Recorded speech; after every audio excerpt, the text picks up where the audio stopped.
Hi, it's John from Crafts by John UK. Today's card is this cute Let It Snow one. Basically, I've made a nice faded background using Distress Oxides. I've then stenciled over the top of it with this Let It Snow stencil, but only in places so that I get a kind of fragmented effect. I've then used this cute polar bear stamp, which I've coloured and cut out. I coloured it with pro markers, which are alcohol pens, and I gave the polar bear a bit of grey because they're not really white, are they? They're grey. But he's got rosy cheeks and a rosy nose. And then I used the sentiment that also came with that stamp set, which was a freebie from a magazine. Have a berry Merry Christmas. Super quick, super easy Christmas card, but it looks cute. If you're interested in how I did it, stay tuned.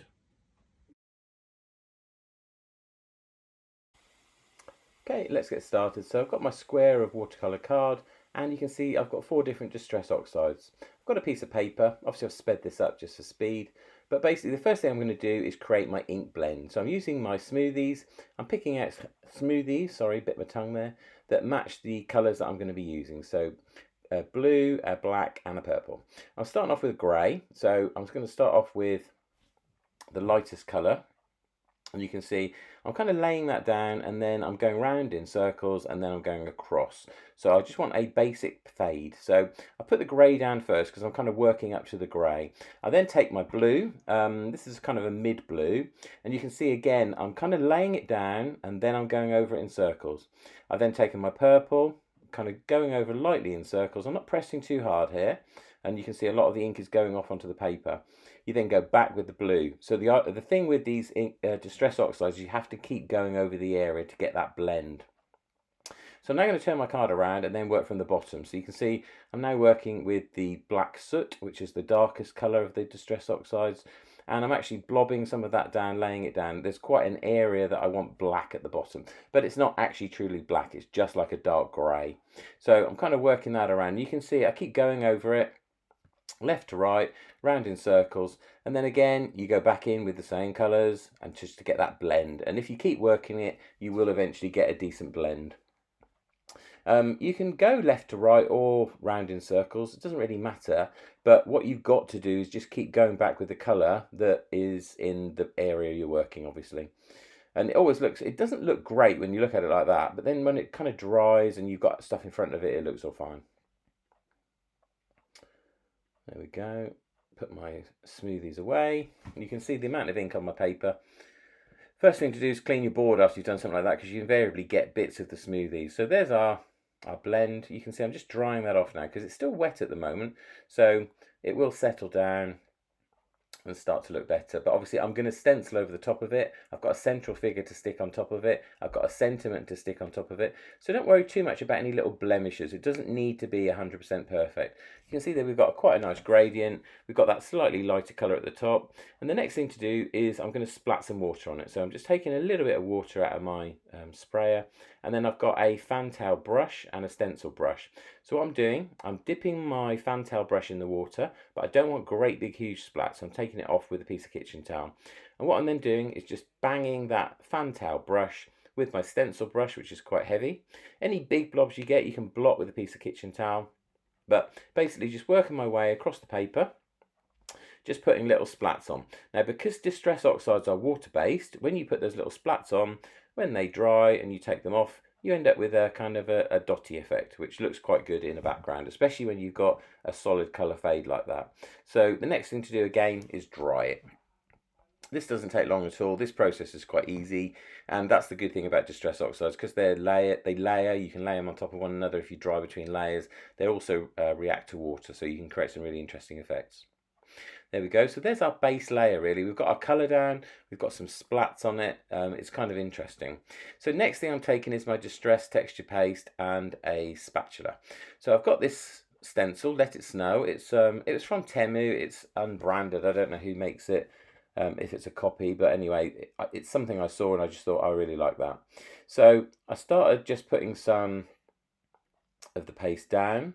Because I'm holding it with my hand, I couldn't really take my left hand off, so it made my life a little bit difficult. But I'm not putting it down all the way across. I just want it kind of just to run down the page, and my figure is going to be sitting on top of it. So top left, bottom right, or top right, bottom, left is typical. You usually work opposite each other when you do this kind of technique. So you can see that we've got it kind of running down the page, but we're also allowing the colour underneath to breathe through it. Top left, you can see the purple.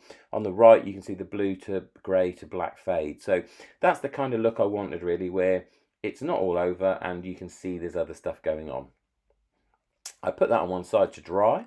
While that dries, which doesn't actually take long with that Distress product, it's really good, I then go hunting on my stamps. Now these were a set I got free. I think it was either Simply Cards and Paper Craft, I think, or one of the freebie magazines. Last Christmas they had this set and I've used it and used it. These characters are absolutely lovely. This polar bear has a really lovely chunky jumper and there's some nice sentiments too. So I've got myself a piece of cut off watercolor cardstock and I'm just going to stamp that myself with just an acrylic block. I'm not even putting it in my stamping platform.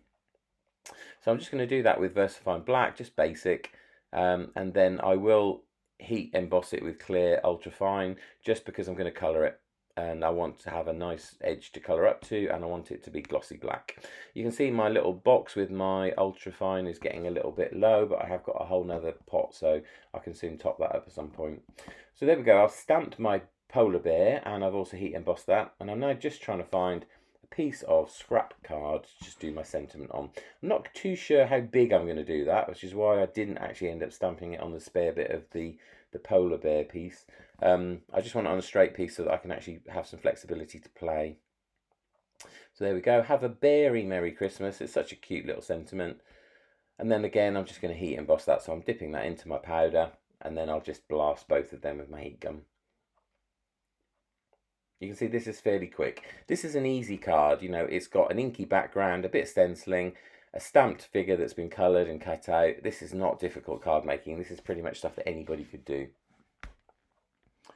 But it's all in the composition. It's all how you lay it out. You make it fun. It looks nice.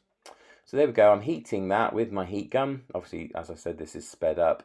You can see the magic kind of happening as it's going very, very black and very, very glossy. And that also just gives you a little edge to colour up to, which is quite good. So I'm heating front and back. And there we go. There's our two elements. What a fun little character it is. And also it's got really lovely rounded edges, so it's easy to colour and cut. There we go. So give everything a clean. And then let's get down to colouring. So I'm going to grab my Pro markers. Now my Pro markers are getting a bit old. Some of them definitely need replacing. I don't tend to use them as often as I use my watercolour pen. So some of them are a bit dried up. So that's why you'll see me colour with both ends. I use the rounded end in some instances and the square cut end in others. Mainly because there's no ink left in one end or the other. So I was trying to work out the colours. I wanted the polar bear to be kind of grey. I know they're often done white, but I just thought it's more realistic to be grey. Plus the grey will call out the grey in the background. So I thought that was quite a nice way of tying the foreground in with the background. So I'll start off with a darker grey. Apologies, I'm slightly covering up things as I'm doing it, but I do need to see what I'm doing. So I go around the edge with the darker grey. This is a blender. So I'm just going to go across it with the blender. And then I'm going to blend it in with a lighter grey, basically. Now, I could have blended that in with the blender, but it would have taken forever. And I just thought, no, I'm just going to do lighter grey. There we go. Now, the only problem here, you can see, I've got this pen. I don't know quite how. One of them has leaked in my tub, and I definitely need to clean them all because this has put pink all over me. And I do actually get pink on the bear at one point, which is great, but that's my mistake. I did manage to cover it up, but you can see my hands, look at them. They're absolutely bright pink now all over. So I'm just colouring that in. Because I'm going to cut him out, I don't need to be perfect around the edges. Excuse me. There we go. So similarly, I shall do the face and the ears and the hands. Again, with a dark grey, and then just go in with the lighter grey and just blend that out, basically. I always do the dark colour first and then blend it in with the lighter colour. Kind of gives you an edge. Also helps create depth. There we go. And you can see there, I think you can slightly see I got some pink on the face because it was all over my hands. I think one of my other pens has leaked. I definitely need to go through that tub and just give them all a clean with the kind of alcohol wipe or something. Anyway, a little bit of pink on the nose and the cheeks, just to give him a little bit of a ruddy complexion. I decided to do the jumper in a kind of minty green because I thought, that's quite nice. That will look quite vibrant on that background. And also it's quite a nice wintry colour. So I'm just colouring around all the star and circles that are parts of that stamp, and I'm going to colour those in as well. This is where I started with the rounded end of the pen, but then realised it was kind of on its last legs, so I think I end up colouring with the square end as well. There we go. That's me swapping over because I've definitely got no ink left in the barrel. There we go. And that's one good thing you've got to remember about these pens. You've got two different ends. Now I colour quite carefully on the edges, which is hilarious considering I'm going to cut it out, but I don't know why. I just decided not to waste ink and kind of go outside. There we go. Quite fun. The green works quite well with the grey. And then I'm just going to do the edges of the jumper with a kind of mid blue.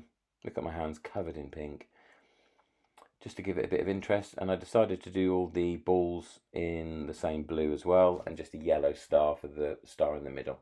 It looks quite fun. It kind of almost looks like a bathing suit, but I decided to do quite a golden star in the middle. I thought that's a piece of interest. Looked at it and thought, I think I need to do I was going to originally leave the dots in white, but I just thought it didn't look right. So I thought, no, I'm going to colour in the white on the ribs, because I had originally thought about leaving those white as well, and then colour all the stars in that same blue as well, just to join it all together. I quite like the white circles, but it just looked somehow incomplete, so I decided I thought it's better colour.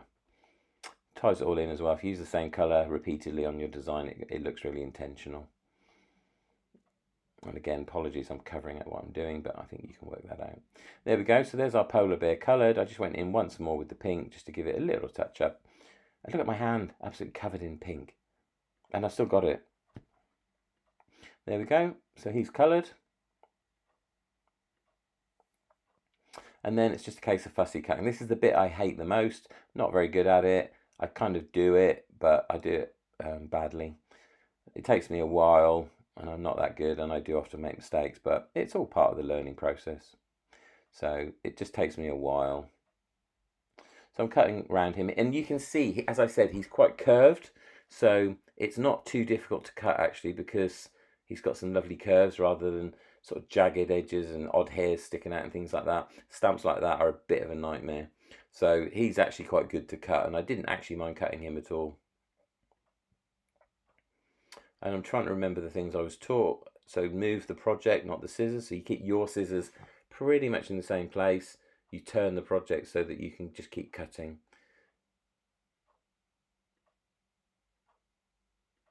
And just work your way around basically. And the thing with, I think the thing with fussy cutting, don't try and do it too quickly. Just take your time. I am like a ninja card maker. I make cards quite quickly. So anything that takes a long while annoys me, but on this stuff I do have to stop and just take my time.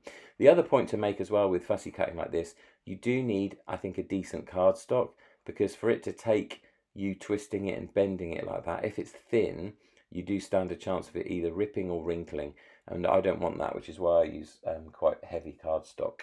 So my normal go-to is, I think, a 300 GSM, £140 watercolor. I'm just checking it. Yeah, so I tend to use quite a heavy cardstock. This was just an off-cut piece, but it's out of the same stuff I use all the time. That way you can kind of bend it, twist it, and it doesn't screw up, which is good. There we go, and that's pretty much cut out. That didn't take long at all, even at double speed. And the thing to do as well, because you cut it, you will have a white edge. So I always keep a piece of scrap and a black pen, a Sharpie, and just go around the edge, flip it over, just go around the edge and draw around the outline, and that will black up the edge that you've cut, and then that makes that not white, so it doesn't kind of scream out against any kind of coloured background. Always good practice to do this on any fussy cut where it's got a black border. There we go, and you can see now it doesn't have any horrible white edges. Always check it visually. There may be a couple of bits on the front that just need a little touch up, but as long as you're careful, you can do that quite easily with a Sharpie. There we go. Just one little bit on the bottom there. So that's our polar bear done. And then the only thing we need to do now is decide on our sentiment. So I'd already stamped it. In terms of placement, I decided to kind of offset. So I was going to put the bear slightly to the left and the sentiment slightly to the right. Not definitely not putting it all in a a column down the centre of the card. I think that looks fairly naff. Lacks a bit of imagination. So I decided to do that. I did screw up cutting this. I don't quite know how I managed to do that and had to go over it 100 times with my scalpel. And then I'm just using, you can see the grid on my cutting mat to just get roughly a straight line to cut the top. There we go. That worked better that time around. And then again, I'm using the grid just to kind of roughly line up to get an even border either side. I mean, who says it has to be even? It doesn't, but typically that's how we would do it. And then just judging based on how I've cut the other side to that side. So there we go. So we've now got our sentiment. And again, I'm just checking it as you can see there for any kind of funny cuts, any dodgy bits that need just tidying up. I take the blue smoothie and I just give the ends just a little bit of blue and a little bit in the middle, so it's not a stark white sentiment. And it's also then again tying into the background color. We've got this blue in our card, again creates a cohesive look and feel. You're echoing the same colors repeatedly. There we go, and it looks quite nice. It's kind of light in the middle, slightly darker on the edges, and then I've also obviously darkened the edges. Right, so our stencil's dry. I'm just bending the paper there so you can see. Now what I'm going to do, because I've got I'm going to stick an element out up from the paper off the bottom with some foam pads. What I'm going to do is I'm going to do my layering before I do that. Otherwise, when I turn it over and press it down, I'm kind of flattening it straight away. So in this instance, I'm going to do my layering first. I'm going to put a black layer behind the central piece. Get that onto a card before I stick my figure and my sentiment down. That way I stop scratching it and flattening it the minute I do it. This is an amazing amount of foresight for me, because usually I just go straight in like a ninja and then regret it later. There we go. So just a case of eyeballing it, getting that relatively even with a thin black border around it, which does always finish your card off nicely. There we go. Excuse me, I've got a cough at the moment, so apologies. And I decided to echo that black with a border around my sentiment as well. So I just used glue for this. I could have used double-sided tape, but it's quite a thick card, so it won't warp, but I do tend to use double-sided for everything, as you know. Well, you will if you watch my videos, and there's plenty of them on my channel. A little bit of selfless publicity there. Right, so I'm pressing that down and just getting that level, and then again, just roughly eyeballing it just to get it even. Spotted a little bit on the corner there that was needing a little trim. This ruler has got a foam back, so it sits slightly proud of the base, which is good. That's really good for cutting card stock like this. Available from any card or craft shop. There we go, and I'm just flattening them down with a bone folder, because again you've cut them so they've got lifted edges. There we go, so there's our sentiment ready.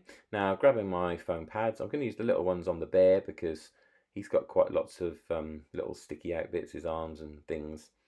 I could have used some big ones in the middle, but I just thought I might as well use all the little ones because I've got that in front of me. And he is a really fun character, as I said. Free stamp, absolutely love him. Used him many times. There's also other animal characters in that same set that are really funny. And it was a freebie with a magazine. I mean, I guess it wasn't free. You pay for it with the magazine, but it feels like free. There we go. So this is the only downside of using these. I have got some that 3D glue, the stuff that dries clear. I can't think what it's called, but I have enormous problems with it getting out of the tube. It seems to solidify in the tube, and it's just difficult to get out. So I just use foam pads. I just buy the cheapest ones you can get from the range in the UK, which is a kind of basic stationer's craft shop. They're probably £2 for 10 sheets. So I just think that's so much easier, and I don't have to unstick or unclog a glue bottle or syringe thing every time. Right, there we go. We're ready to go with him. So then it's just a case of deciding placement. So because we've got our stuff coming down top right to left, I think he's slightly better on the left, which is why I dumped him there. Just press that down from the back, just to make sure he's stuck down. And then our sentiment, similarly, I'm going to lift that up. You can see I used the slightly bigger pads this time. In fact, a mixture. a little bit of the bigger ones and a little bit of the smaller ones, just to make sure that's well and truly supported. And then I put my sentiment slightly offset to the right. If he's to the left, put the sentiment to the right. That way you've then got a flow on your card. And if you look at the flow of the stencil, it comes down from top right, goes left, comes back to the right. So that then means he's following the flow, and so is the wording. There we go. So that's our main layout done. So we've got our polar bear, we've got our sentiment, and then I just need to put it onto a card blank. So I did need to flip it over in the end, but it's better to do that as little as you can. So I hadn't put my base layer onto the card. So I did do that with double-sided. This black cardstock's pretty thin, so I didn't want to risk gluing that and it go bobbly or anything. There we go. So bunny ears, so I can wiggle.